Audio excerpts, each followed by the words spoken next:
sungai dan darat. Tetapi kita percaya itu tidak menyurutkan semangat kita untuk mendengar berita Natal.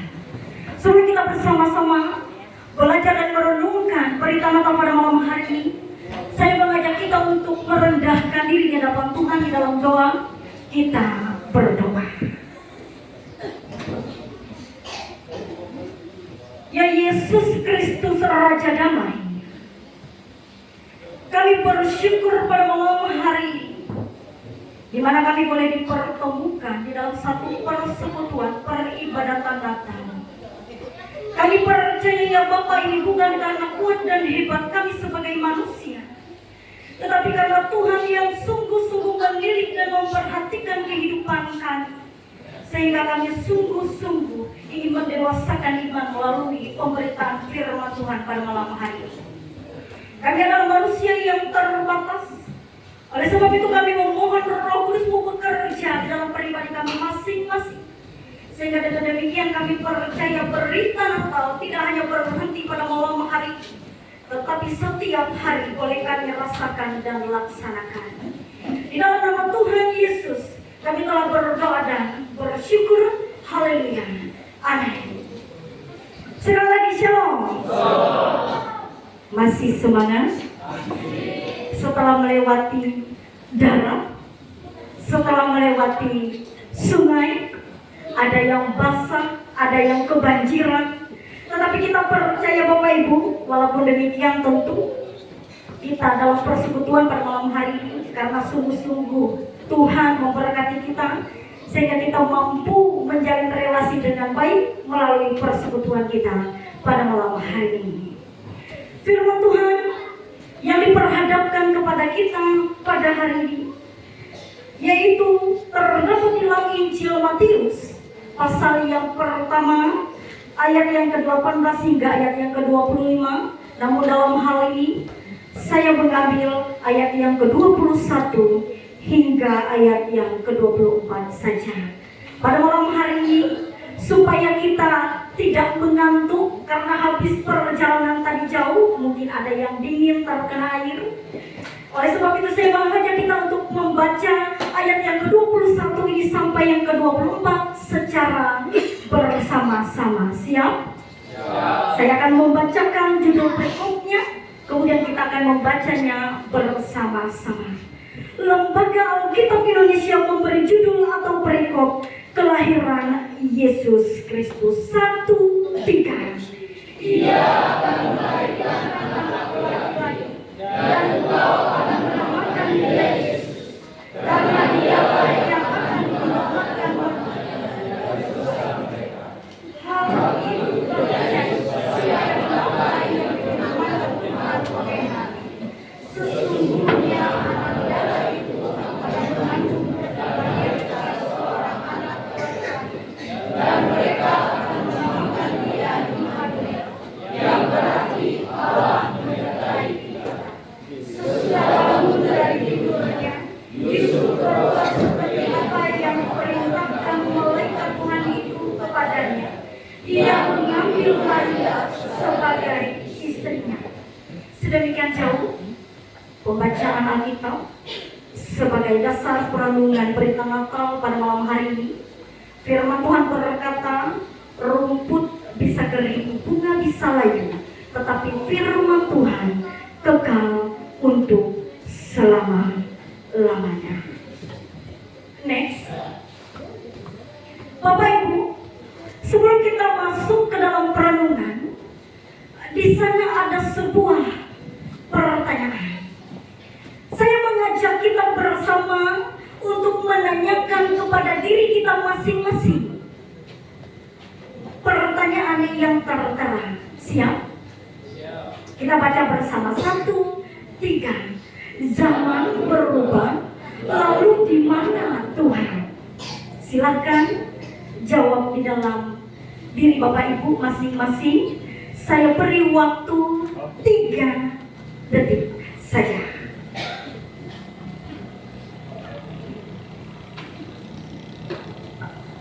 Sudah? Jawabannya silahkan simpan di dalam hati masing-masing. selanjutnya. Bapak Ibu mendengar kisah bagaimana awal daripada pertunangan Maria dan Yusuf sampai kepada ketika mereka bertunangan, tentu sudah setiap Natal kita mendengarkannya. Dan saya percaya cukup jelas kita tahu bersama ketika Maria dan Yusuf memutuskan untuk bertunangan, mereka berada di dalam sebuah krisis hubungan. Kita telah mendengar berkali-kali ketika seseorang hamil atau mengandung, pada budaya Yahudi pada saat itu tentu hal tersebut sangat-sangat dianggap aib. Dan kemudian tentu pun ketika Yusuf mendengar akan kabar itu, pasti ia merasa syok. Pasti ia merasa tertekan. Ia merasa bingung, ia merasa bimbang. Apakah saya harus lanjut ataukah saya harus berhenti? Kalau kata pepatah Bapak Ibu, maju kena, mundur kena juga, sama-sama kena. Jadi oleh sebab itu tentu pada saat itu Yusuf sangat bimbang. Yusuf oleh orang-orang, oleh tua gereja pada saat itu yang ia takutkan. Lalu pertanyaannya kepada kita adalah, mengapa Yusuf takut akan hal itu?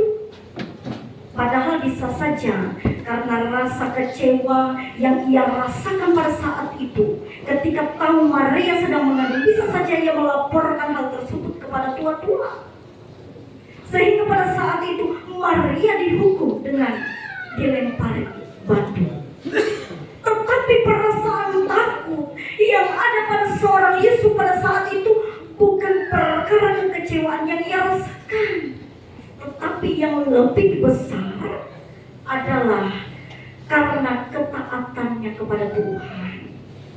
Karena ia adalah seorang yang taat, ia adalah seorang yang penurut terhadap Tuhan.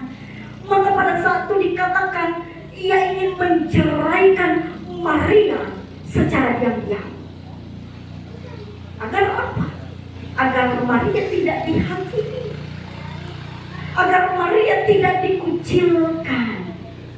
Bapak Ibu pernah dengar ibu-ibu tukang gosip? Pernah dengar ibu-ibu tukang gosip? Atau mungkin ada bapak-bapak yang tukang gosip? Ada? Tidak ada. Puji Tuhan kalau tidak ada. Pada saat itu tidak jauh berbeda dengan kita pada masa kini. Artinya ketika seseorang mengetahui ada aib yang didengar atau dilihat, gosip akan mulai bertebaran. Dan oleh itu Bapak Ibu, Yusuf sangat-sangat takut karena ia sangat-sangat menjaga Maria. Yang ia pikirkan adalah, walaupun Maria tidak jadi menjadi istriku, setidaknya dia tidak menerima hukuman secara sosial. Kira-kira Bapak Ibu, sikap Yusuf ini begitu mulia? Mulia atau tidak? Saya harus ajak Bapak Ibu berkomunikasi, kalau tidak nanti pejam mata sedikit tertidur.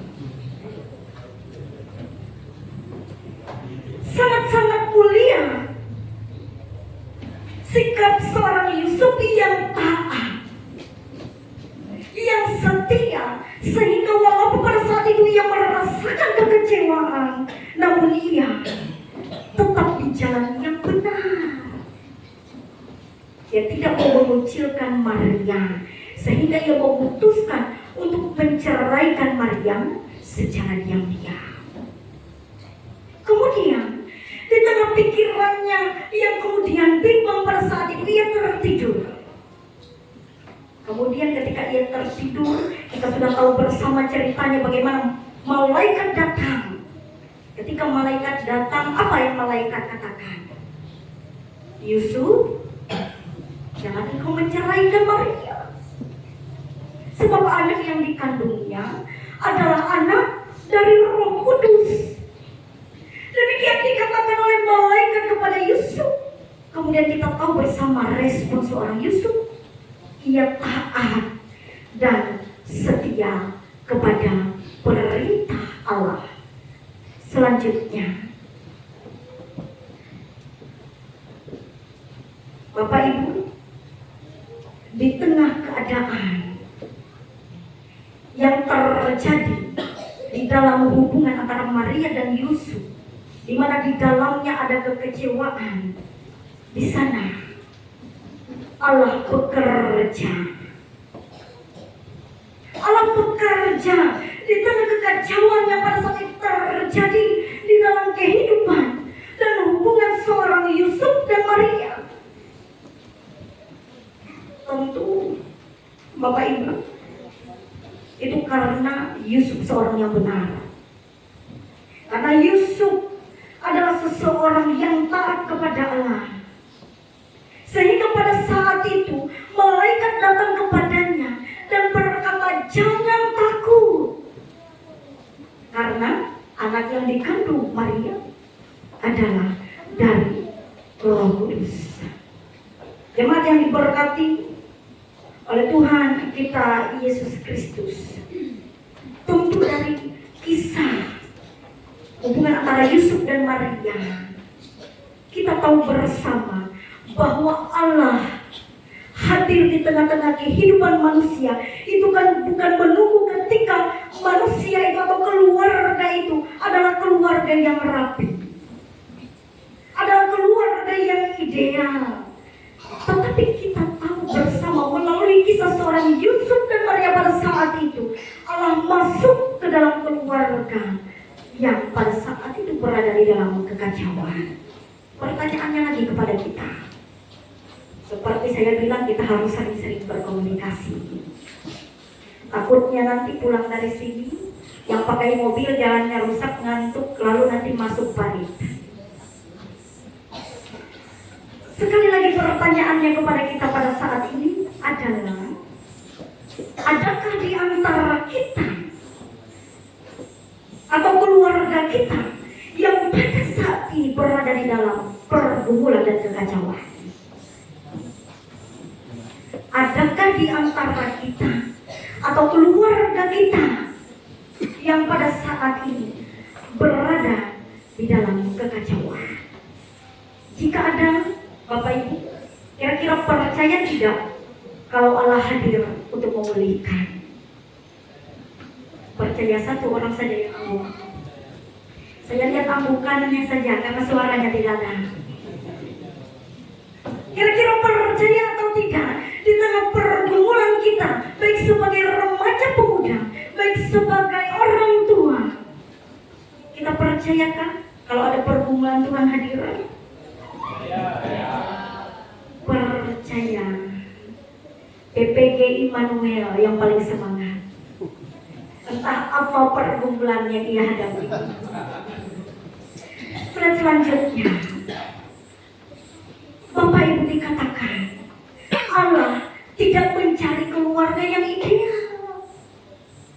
Allah tidak mencari keluarga yang ideal, tetapi yang lahir dan datang ke dunia untuk keluarga yang mau memberi ruang baginya. Sudahkah kita memberi ruang baginya? Ataukah sudah hanya pada saat datang ke gereja, lalu ketika pulang kita sama menjadi orang-orang Yahudi yang pada saat itu kebiasaannya bergosip? Saya percaya kita yang hadir pada saat ini tidak demikian, amin. Yang terus berubah. Kira-kira zaman Yusuf sama Maria berbeda tidak sama zaman sekarang? Tidak. Siapa tahu di sini masih pakai sendal dari kulit binatang, atau mungkin pakai baju dari kulit domba. Tidak ada. Tidak ada. Bapak Ibu, kita perhatikan gambar yang di sebelah sana. Satu keluarga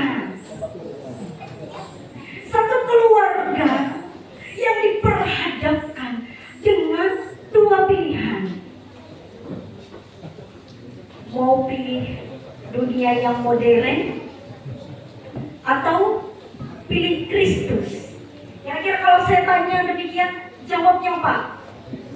Kristus. Yakinkah? Saya tanya sekali lagi, yakinkah? Yakin. Puji Tuhan kalau yakin. Tetapi Bapak Ibu, pertanyaannya adalah, bisakah zaman dan waktu dihentikan? Bisakah zaman dan waktu dihentikan? Kalau kata lagu, kalau kata puisi, Bapak Ibu, kalau lagi jatuh cinta itu kata puisi, seandainya waktu bisa kuhentikan, ingin ku melihat wajahmu yang cantik itu. Ya, katakan. Tidak bisa. Karena waktu tidak bisa dihentikan, makanya dia akan semakin tua. Dia cantik tapi dulu, waktu dia masih muda. Tapi karena kita setia seperti Yusuf, maka kita akan setia sampai tua walaupun keriput. Amin. Amin. Ya Bapak Ibu, di sana terang ada satu keluarga yang diperhadapkan dengan dua pilihan. Mau pilih yang modern kah? Atau masih pilih yang lama kah? Tetapi bukan hal yang kedua itu yang menjadi poinnya. Tetapi yang menjadi poinnya adalah, bisakah kita menempatkan keduanya dalam waktu yang sama? Bisa. Kalau bisa, haleluya, puji Tuhan. Kalau seperti lagu itu, soraklah haleluya, soraklah haleluya. Kalau kita mampu menempatkan keduanya di dalam kehidupan kita. Tetapi Bapak Ibu, yang menjadi fakta pada saat ini adalah sayang, sungguh sayang. Media sosial lebih berpengaruh daripada orang tua. Benar apa benar? Sayang, sungguh sayang, kesibukan lebih penting daripada kebersamaan. Benar apa benar? Yang bilang benar saya tanya dulu, perlu uang atau keluarga? Kalau saya pilih jangan bekerja ya, tetapi pelukan terus dengan istrinya. Katanya pilih keluarga tadi. Tertawa bapak-bapak, sepertinya ada ibu-ibu yang bilang, kerja kamu. Kalau nggak kerja, tidur di luar. Bapak Ibu, sayangnya, sayang, sungguh sayang, kata seperti lagu, kesibukan, pekerjaan lebih penting daripada kebersamaan dengan keluarga. Sayang, sungguh sayang, emosi di dalam pribadi manusia kadang-kadang lebih cepat daripada doanya kepada Tuhan. Kemudian sungguh sayang Bapak Ibu, kalau kita mendengar khotbah Ibu Pendeta Mary Imamulu tentang ego, sayang, sungguh sayang, ego kita lebih keras daripada kasih. Itu yang menjadi fakta. Siapa yang mau membantah? Betul apa betul? Betul. Artinya kerap kali di dalam kehidupan kita, media lebih berpengaruh daripada orang tua. Pendidikan lebih didengar melalui HP daripada didikan orang tua. Mama ini nggak ngerti. Ini loh mak, kami lo diajari begini. HP ini lebih pintar, ada ChatGPT-nya. Itu yang terjadi. Dan sangat disayangkan adalah emosi lebih cepat daripada doa. Ada yang isinya doanya pada saat makan? Atau mungkin pas sudah dikatakan dapat mengendalikan kedua hal tersebut? Ataukah hanya bagian kiri saja? Kira-kira kalau dari 100%, berapa persen yang dibagikan bagian kanan ini?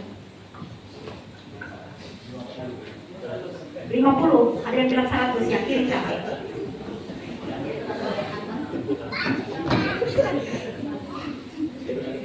50, oke. Boleh, kalau 50 saya terima jawabannya. Berarti kalau bagian kiri 50 berarti bagian kanan 50, sehingga seimbang tadi ya. Puji Tuhan kalau demikian. Tetapi jika di antara kita masih ada yang lebih berat sebelah kiri, mari kita atur lagi timbangannya. Pernah timbang karet? Saya kalau timbang karet itu teliti. 1 on saja hilang, 1.000 rupiah hilang. Artinya mari kita dengan teliti menimbang keduanya sehingga seimbang.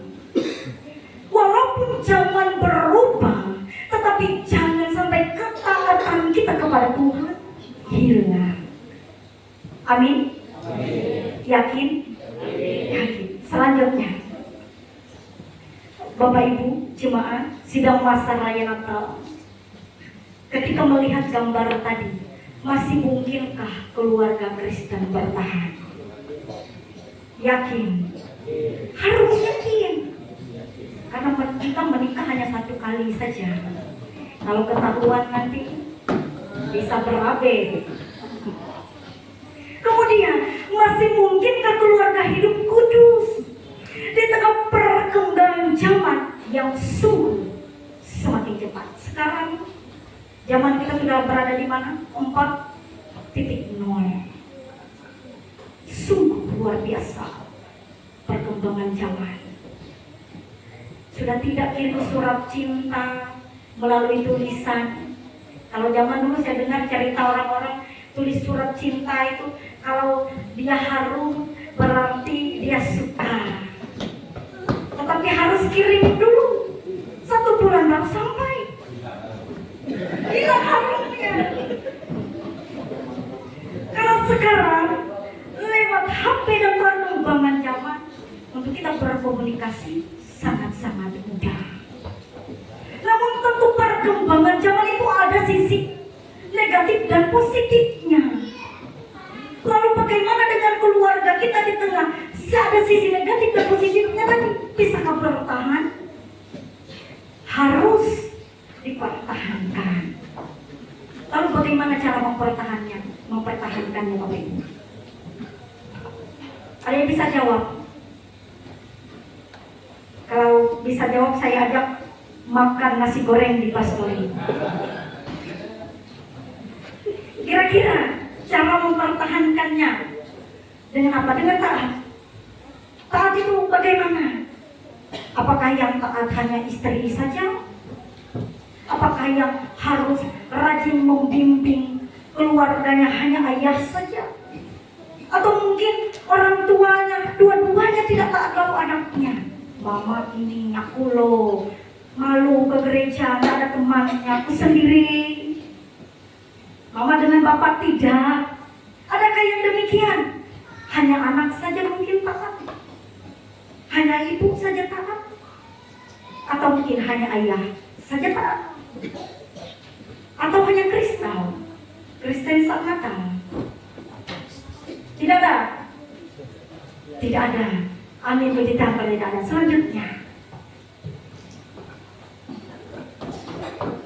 sidang masa raya Natal bertahan yang dilakukan oleh ayah itu adalah ketika ayah mampu bertanggung jawab. Dan bertanggung jawabnya itu bukan dengan keperkasaan, bukan.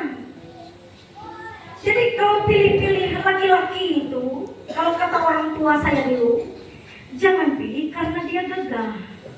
Kebetulan saya dapat yang gagah. Jangan pilih yang gagah saja, jangan pilih yang perkasa saja, tetapi pilih yang bertanggung jawab juga. Karena apa kita belajar dari seorang Yusuf, ia tidak kuat secara emosi, tetapi ia taat.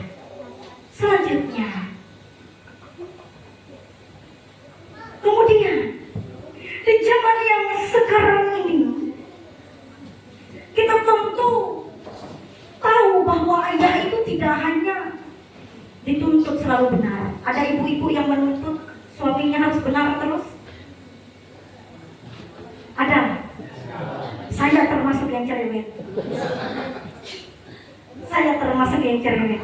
Ada di sini ibu-ibu yang menuntut suaminya harus benar. Kamu itu pemimpin keluarga. Harusnya kamu yang membawa saya kepada kebenaran. Kalau kamu saja sesat, bagaimana saya?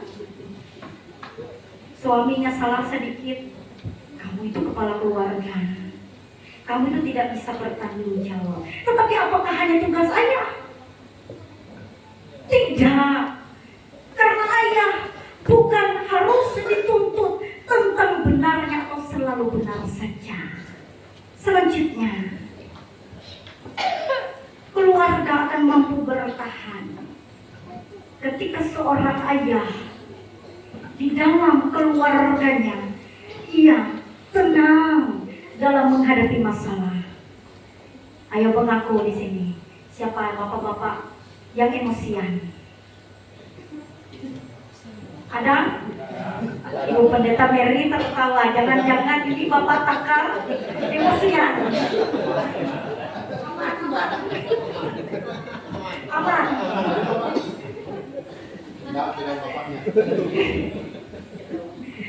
Untuk dapat menjaga keutuhan keluarga, ayah itu bukan hanya harus selalu benar, tetapi ayah ketika menghadapi masalah, ia harus tetap tenang. Tidak boleh cepat emosi, tidak boleh marah berlebihan, karena merasa dirinya kepala rumah tangga yang mencari uang, lalu kemudian ia semena-mena terhadap istri dan anaknya. Tidak demikian.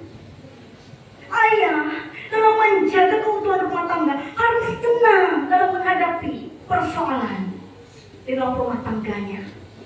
Ia juga tidak boleh marah secara berlebihan.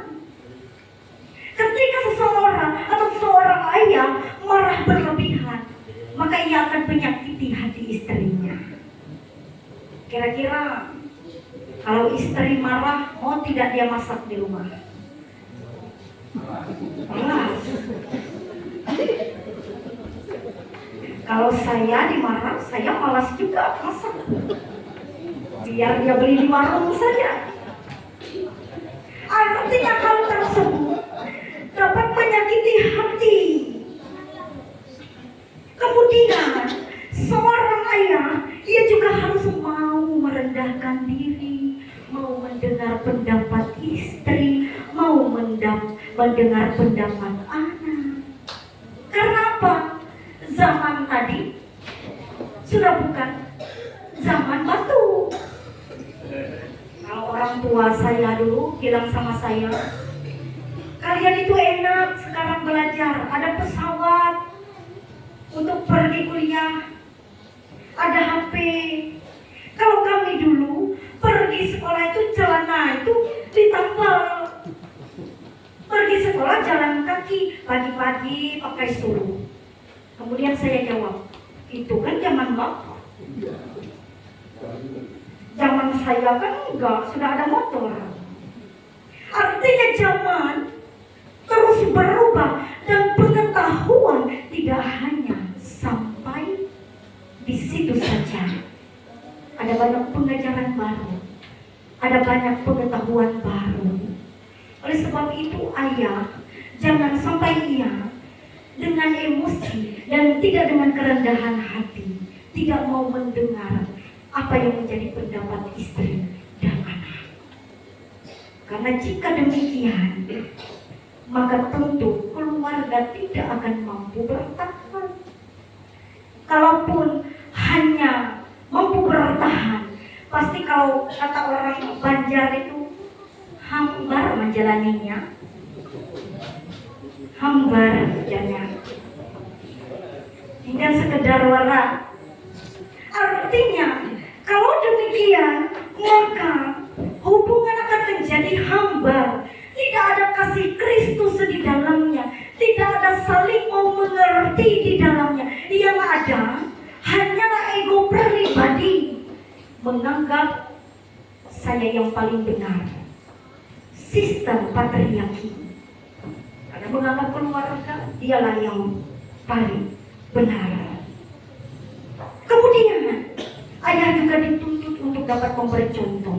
Siapa yang di sini ngaku saja, saya paksa ngaku ya. Siapa yang di sini sebagai seorang ayah? Nah, pergi sekolah minggu, tapi dia di rumah masih baring. Kalian anak-anak ini yang harus pergi. Kalau kami orang tua ini sudah tua. Ada yang di sini bapak-bapak demikian? Tidak ada. Saya tidak yakin kalau ada ini. Tidak yakin saya. Artinya selain 3 hal tadi, ayah juga harus dapat memberi contoh. Bisa menjadi contoh. Baik dalam kesabaran, baik dalam tindakan, baik dalam pikiran dan perkataan. Sudah tidak mampu memberi contoh untuk anaknya. Yang merokok ya. Tapi bapaknya ada? Tidak ada. Puji Tuhan kalau tidak ada. Itu hanya contoh kecil, jangan tersinggung. Nanti tersinggung keluar gereja. Sayang RW kami tidak makan situ. Artinya selain ketiga hal tadi, kita harus sebagai orang tua atau sebagai seorang ayah harus memiliki sikap yang sabar, dan dalam kesabaran itu dia akan mampu memberi contoh. Kalau dia tidak sabar, dia tidak akan mampu memberi contoh. Tetapi saya yakin yang hadir pada saat ini adalah bapak-bapak yang hebat. Amin. Adalah bapak-bapak yang taat. Kalau begitu, besok-besok kalau nyuruh anaknya ke gereja ikut ya. Ya. Siap. Siap. Kemudian yang terakhir, Allah juga mengajarkan melalui seorang Yusuf bahwa seseorang ayah akan mampu mempertahankan hubungan keluarganya apabila ayah mampu mengambil keputusan yang bijak tanpa memaksakan ego. Siapa yang di sini sebagai seorang ayah memaksakan ego? Tidak ada. Yakin? Ada yang di sini anaknya mau jadi perawat, dia suruh jadi guru? Ada? Ada yang di sini anaknya hobi menari, dia suruh bermusik? Kalau ada jangan tersinggung ya. Hanya contoh kecil. Tetapi kata dosen saya dulu, kalau tersinggung syukur puji Tuhan, berarti betul dia berdosa. Artinya sebagai seorang ayah yang mampu melakukan kelima hal tadi. Karena sesuai dengan subtema kita, seorang ayah itu ketika ia mampu memberikan ketenangan kepada seluruh keluarganya, maka itu sudah menggambarkan bahwa Kristus memulihkan martabat keluarga melalui seorang ayah yang taat. Meski berat. Kira-kira mudah tidak? Saya tanya seorang ayah dulu. Karena saya belum menjadi ibu, anggap saja saya gadis ya, di atas ini. Saya tanya seorang ayah, kira-kira menjadi seorang ayah itu berat atau tidak? Sangat berat. Sangat berat. Beratnya apa? Secara ekonomi atau secara spiritual? Semuanya. Berat. Tetapi kita percaya ketika dengan tuntunan Roh Kudus dan ketaatan kita kepada Allah, maka tentu kita akan kuat. Kita percaya kuat. Seperti seorang Yusuf yang taat, ia diberkati sehingga di dalam pergumulannya ia memiliki kekuatan. Saya percaya seorang bapak kalau istrinya mengomel, kalau anaknya meminta mainan, kalau ada pergumulan masalah lainnya, kuat. Amin. Bisa mengambil keputusan yang bijak. Amin. Mampu merendahkan ego. Aminnya sedikit. Kalau sudah merendahkan ego ini bahaya ini. Kalau sudah merendahkan ego lalu amin. Kalau mengantuk saya ambilkan bilang lidi untuk tahan ya. Jangan mengantuk. Saya sudah khotbah agak lucu malam ini. Biasanya saya tegang karena perjalanannya jauh ke Tuku, jadi harus menyegarkan mata. Relax. Nanti makan RW tambah relax. Artinya ketika kita memiliki ketaatan yang sama seorang ayah, dengarkan. Saya tidak menggurui, saya lebih muda. Seorang ayah ketika kita memiliki kekuatan, yakin Tuhan memberkati. Ketika kita memiliki ketaatan, yakin Tuhan berkati. Amin, Tuhan kuatkan. Amin. Percaya saja. Karena yang harus dipercayai hanya Tuhan. Kalau kita taat, pasti Tuhan berkati. Walaupun tidak sama seperti apa yang kita mau, tetapi rancangannya dikatakan dalam firman Tuhan jauh lebih indah dibandingkan rancangan kita manusia. Selanjutnya, seorang ibu, siap seorang ibu? Mana suara seorang ibu ini? Saya kalau sudah jadi ibu, saya yang paling pertama siap. Seorang ibu siap? Siap. Mana suaranya? Kalau saya ke anak minggu itu saya tanyakan, coba taruh tangannya di depan. Ayo ibu-ibu, kamu taruh tangannya di depan dulu. Begini, ibu-ibu.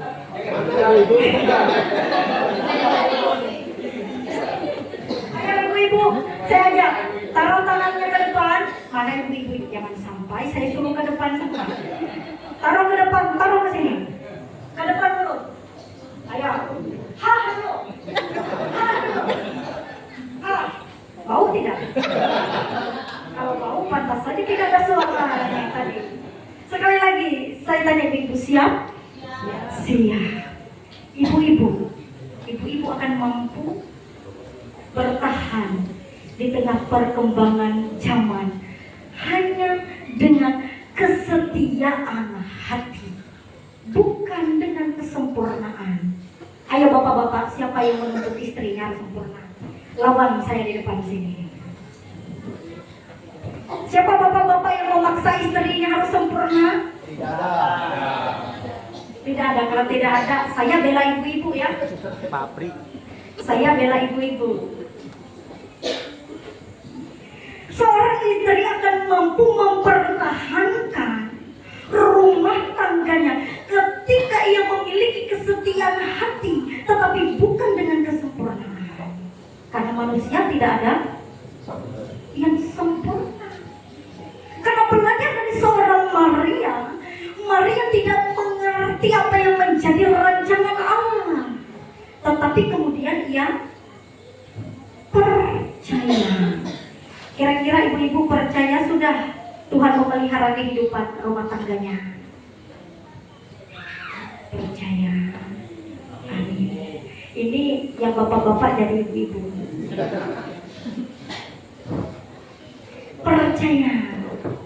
Percaya Tuhan memberkati kehidupan rumah tangganya. Kalau percaya terhadap suaminya, percaya atau tidak?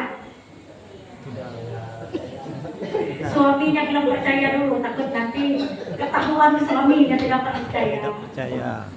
Artinya di tengah perkembangan zaman yang terus berubah, Bapak Ibu,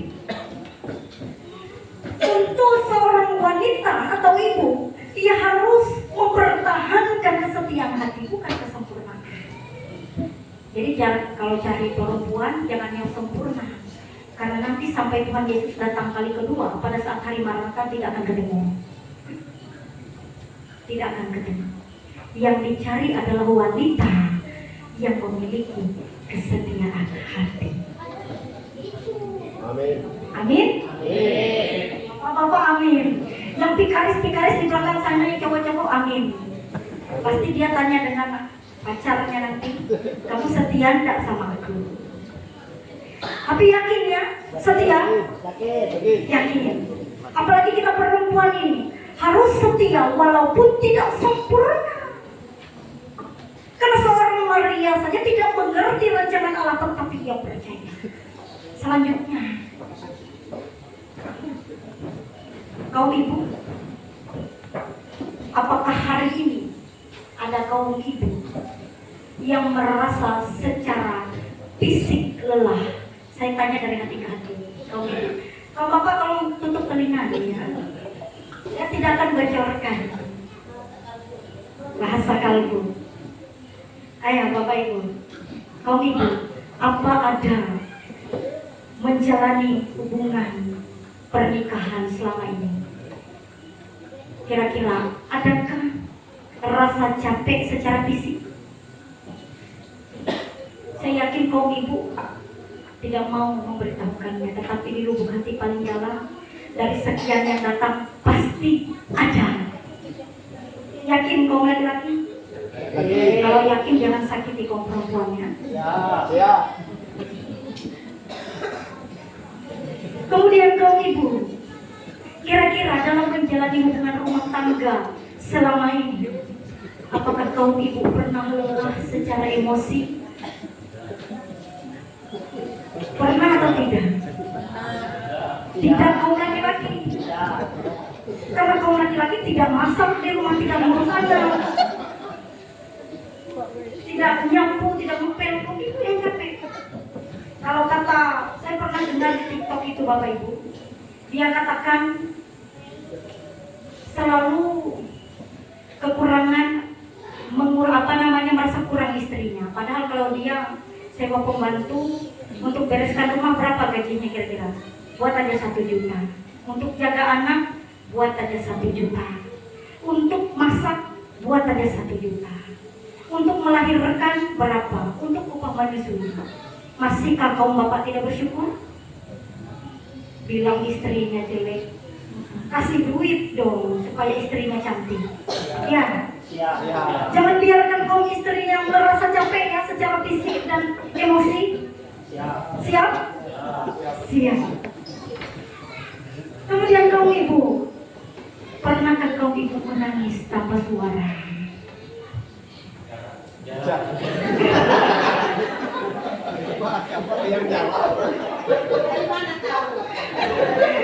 Ya tadi siapa? Yang punya hati pendeta Dewi, kalian mana tahu? Habis beras mana tahu? Kalau di rumah ngatur duit tinggal kasih aja nih 2 juta. Kok bisa kurang uangnya? Padahal istri yang mengaturnya kurang. Artinya pernah ya, pasti pernah. Kalau mungkin ada yang tidak pernah, paling saya bisa hitung jari ya 1 atau 2 orang saja. Pasti pernah kaum ibu merasakan capek secara fisik, capek, lelah secara emosi. Pasti pernah menangis karena pergumulan di dalam keluarga. Ia menangis secara diam-diam supaya anak-anaknya tidak mendengar.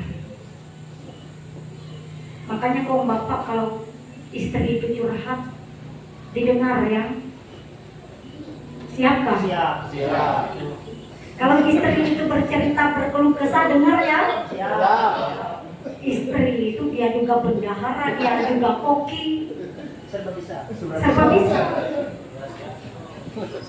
Dia yang capek, pasti pernah menangis. Jadi kalau seorang istri mau bertukar pendapat dengan kaum suami, mari merendahkan diri. Suami merendahkan diri, istri merendahkan diri. Kalau saya sama suami saya punya perjanjian. Kalau kita kelahi jangan sampai matahari terbenam ya. Saya bilang kalau saya kelahi dengan kamu, saya bisa pulang ke Kalteng. Saya pulang ke Kalteng, saya bilang. Cari lagi. Kalau kamu tidak mau dengar saya pulang ke Kalteng ya. Nanti kamu jadi duda. Artinya suami istri harus saling mendengar. Kaum laki-laki, saya kasih tahu, dengar baik-baik. Ketika istri merasa lelah, ketika istri merasa capek, mari merendahkan diri, dengarkan, cari solusi bersama. Jangan lari dari masalah.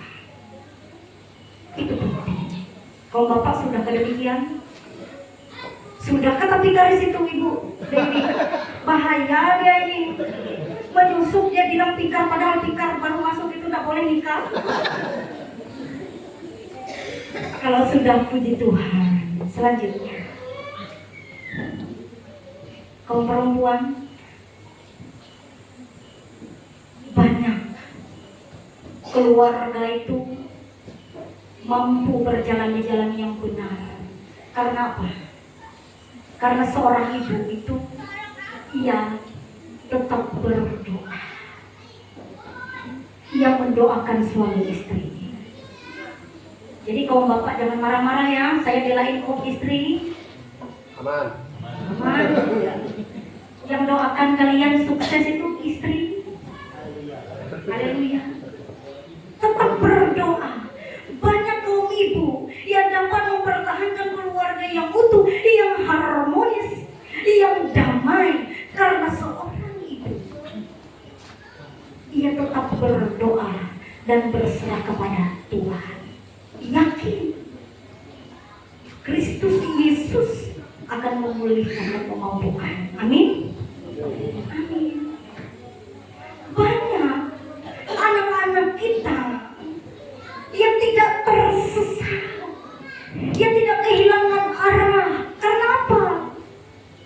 Karena siapa? Seorang ibu atau seorang ayah? Baca dulu. Seorang ibu. Karena seorang ibu yang berlutut setiap malam meminta agar anaknya diberikan kesehatan, kekuatan, hikmat, kecerdasan, meminta suaminya untuk disehatkan, diberkati dalam pekerjaan. Lalu jika demikian, apakah kaum bapak masih kurang bersyukur? Kalau belum, kaum ibu belum begitu, mari kaum ibu-ibu bertobat. Jangan hanya di rumah, mana gajimu? Kurang 1.000 nih, nggak sampai 2 juta. Kaum ibu jangan demikian ya. Karena keluarga akan tetap utuh ketika seorang ibu yang berlutut setiap malam berserah kepada Tuhan dan meminta Tuhan berkati keluarganya. Tapi saya yakin yang percaya, kaum ibu yang hadir di sini selalu mendoakan keluarganya. Amin. Amin. Percaya kepada Tuhan untuk memberkati keluarga kita. Amin. Amin. Kaum bapak bisa tangguh karena ada seorang istri yang terus mengingatkan, yang terus menguatkan, yang terus mendukung kalian. Jadi jangan sampai pas sudah sukses, kalau seperti lagu, kalau ada makanan di meja, ya. Jangan sampai ada 3 kursi. Makanya ada pepatah mengatakan, saya yang berjuang, ke orang yang menikmati. Kalau saya, Bapak Ibu, saya ambil tukul itu. Kebetulan ini kampung tukul. Dari belakang saya tukul kepalanya. Kalau berani selingkuhi saya. Ya, waspada. Waspada. Waspada kaum bapak ya. Artinya di dalam kehidupan seorang ibu, ia yang berdoa, ia yang menguatkan, ia yang mendukung, sehingga kaum bapak bisa menjadi tangguh. Ia yang mendoakan sehingga kaum bapak dilimpahi dengan kasih, kekuatan dan berkat. Kurang apa lagi? Kalau kurang, kata Roma Irama, sungguh terlalu. Yang lebih menyentuh hati kaum bapak, dengarkan. Seorang perempuan demi menjaga keluarganya agar tetap utuh dan tidak retak, ia memilih mengampuni walaupun ia tidak salah. Seorang perempuan demi menjaga keluarganya agar tetap utuh, ia memilih sabar. Seorang perempuan, seorang ibu untuk menjaga dan memelihara keluarganya, ia tetap percaya dan berharap kepada suaminya. Kalau begitu bersyukurlah kaum bapak. Bersyukur atau tidak? Bersyukur. Puji Tuhan kalau bersyukur. Seperti kata subtema kita, tentu Kristus menjaga kekudusan keluarga, dan itu melalui seorang ibu. Di dunia yang keras seperti itu, seorang ibulah yang berperan penting menjaga kekudusan. Oleh sebab itu saya minta pulang dari sini nanti sampai rumah disayang istrinya ya. Ya kau bapak, jangan karena kau bau belasem lalu udah mau dekat. Disayang istrinya ya. Siap kata Pikaraktri Bu Pendeta. Kaum bapak pulang dari sini, sayangi istrinya. Kalau ada masih yang menjangkal di hati, ungkapkan dan belajar mengampuni. Demikian sebaliknya kaum ibu. Jika masih ada yang menjangkal, ingat kaum bapak tadi berperan penting juga. Mari sama-sama introspeksi diri, merendahkan hati, meminta maaf, berpelukan. Ya, kalau suami istri berpelukan tidak salah. Jangan hanya waktu baru menikah lalu berpelukan, sudah lama tidak mau. Selanjutnya, seorang anak,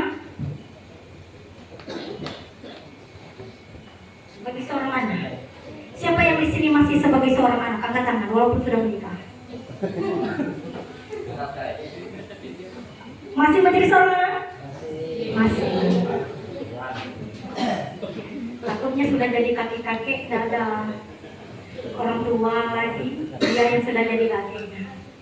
Ingat, di dalam keluarga, walaupun kita memiliki pengetahuan yang lebih besar daripada keluarga kita, semuanya tidak akan mempan kalau kita tidak bertahan dengan hormat terhadap orang tua dan hanya bertahan dengan kebebasan yang palsu.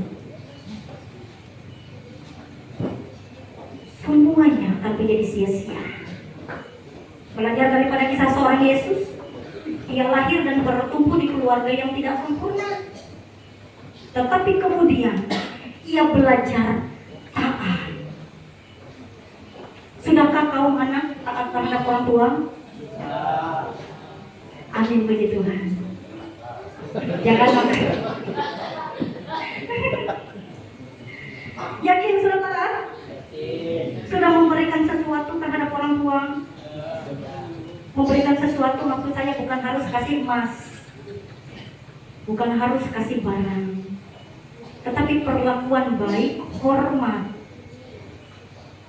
dan memberi sukacita, itu yang penting. Selanjutnya, hari ini di zaman ini 4.0, anak-anak hidup bebas, tetapi dengan kekosongan. Anak-anak pintar, tetapi mudah hancur. Oleh sebab itu, sepintarnya anak-anak, semengertinya anak-anak tentang zaman yang terus berubah dan berkembang, ia tetap perlu siapa? Perlu orang tua. Terlebih perlu Tuhan. Selanjutnya, anak Kristen, ia akan dapat menjaga keharmonisan dengan orang tuanya apabila ia mampu menghormati orang tua. Kira-kira menghormati orang tua itu bagaimana, kaum anak-anak? Kalau saya tanya dengan anak sekolah minggu, menaati orang tua itu kalau disuruh belajar, belajar. Kalau disuruh cuci piring, cuci piring. Tidak hanya sebatas itu. Nasihat, ajaran, itu harus didengarkan. Kalau kata kakek saya dulu, Duluan saya ini makan garam daripada kamu. Artinya mereka telah lebih dahulu hidup di tengah-tengah dunia, mempunyai banyak pengalaman hidup. Oleh sebab itu tentu sepandai-pandainya kita sebagai seorang anak tetap harus hormat pada orang tua. Kau anak yang belum hormat, pulang dari sini. Kalau ada masih persoalan, meminta maaf. Kalau ada pergumulan dan orang tua, meminta maaf, merendahkan diri. Kita yang muda belum tentu kalah dalam mengalah, tetapi tentu itu adalah nilai kasih yang berasal daripada Kristus itu sendiri. Kemudian untuk kaum anak, jangan menelan mentah-mentah nilai dunia. Jangan menelan mentah-mentah nilai dunia, karena tahu segalanya tentang gadget, tentang hal-hal perkembangan zaman, lalu tidak mau mendengarkan, hanya menelan mentah-mentah apa yang menjadi yang ia suka dan ia tahu di era modern ini. Tetapi mari belajar. Belajarnya kemana? Tadi dikatakan ke orang tua, terlebih kepada firman Tuhan. Itu yang disebut dengan anak-anak Kristen. Kemudian melihat iman nyata di rumah, bukan hanya di gereja. Oleh sebab itu dikatakan dalam tema besar kita hari ini, dikatakan apa? Allah hadir untuk menyelamatkan keluarga, bukan hadir untuk menyelamatkan gereja. Gereja yang hidup itu siapa? Pribadi kita masing-masing. Ada 10 orang di dalam keluarga, ada 10 gereja, di mana tiap-tiap gereja itu ia menyalurkan berkat Allah, ia melakukan perintah Allah, ia memuji nama Allah. Itu yang disebut dengan iman yang nyata di dalam rumah atau keluarga.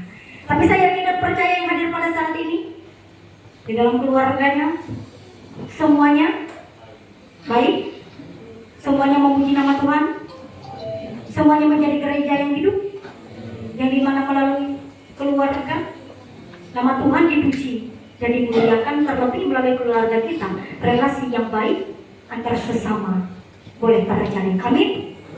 Amin. Subtema kita melalui seorang anak, citra Allah dibentuk melalui generasi baru.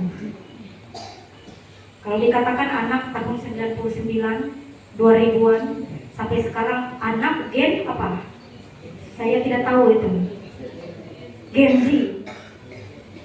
Gen Z, Gen Z. Kalau Gen Z saya takut untuk hidupkan lampu. Karena kami dulu belum ada lampu di Tukul ini. Hidupkan Gen Z. Anu dulu. Kampung dulu baru ada lampu. Gen Z melalui kaum anak, biarlah kehidupan kita boleh menjadi citra Allah, mau dibentuk oleh Allah untuk menjadi generasi baru yang dimana kita berada, nama Tuhan dipermuliakan. Next. Oleh sebab itu Bapak Ibu, dari perenungan tadi saya mengambil sebuah makna atau garis besar. Yang pertama, kita baca bersama 1-3.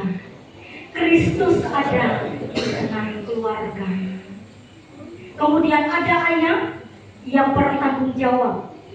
Ada ibu yang setia berharap. Ada anak yang mau belajar hormat.